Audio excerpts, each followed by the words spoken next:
बहुत समय पहले की बात है। रुद्रगढ़ नामक राज्य के राजा अजय सेन अपने साहस और चतुराई के लिए प्रसिद्ध थे, लेकिन उनका महल एक रहस्य के लिए भी जाना जाता था। महल के सबसे ऊंचे मीनार में एक लोहे का दरवाजा था, जिसे कभी किसी ने खुलते नहीं देखा। एक दिन राजा ने दरबार में घोषणा की, जो कोई उस लोहे के दरवाजे का रहस्य सुलझाएगा, उसे मैं अपना उत्तराधिकारी घोषित करूंगा। ये सुनकर पूरे राज्य में हलचल मच गई। सैकड़ों योद्धा, विद्वान और गुप्तचर उस दरवाजे तक पहुंचे, लेकिन कोई भी उसे खोल नहीं पाया। दरवाजे पर कुछ अजीब संकेत खुदे हुए थे, जो किसी को समझ नहीं आते थे।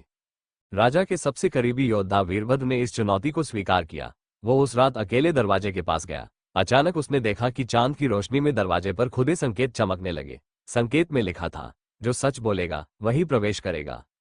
वीरभद्र को समझ नहीं आया कि इसका क्या मतलब है। वह दरवाजे को छूने ही वाला था कि पीछे से किसी के कदमों की आवाज आई। उसने मुड़कर देखा तो राजा अजय सेन खुद वहां खड़े थे।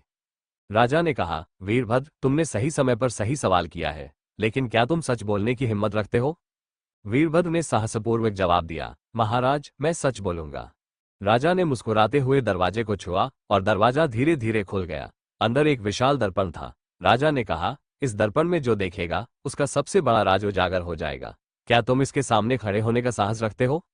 वीरभद्र ने हिम्मत दिखाते हुए दर्पण के सामने खड़े हो गए। दर्पण में उसने देखा कि राजा अजय सेन ने अपने ही बड़े भाई को धोखे से मारा था और इस मीनार में उसकी यादें छिपा दी थी। वीरभद्र ने राजा से कहा, महाराज, ये राज मैं किसी को नहीं बताऊंगा, लेकिन आप अपनी आत्मा को कब तक धोखा देंगे?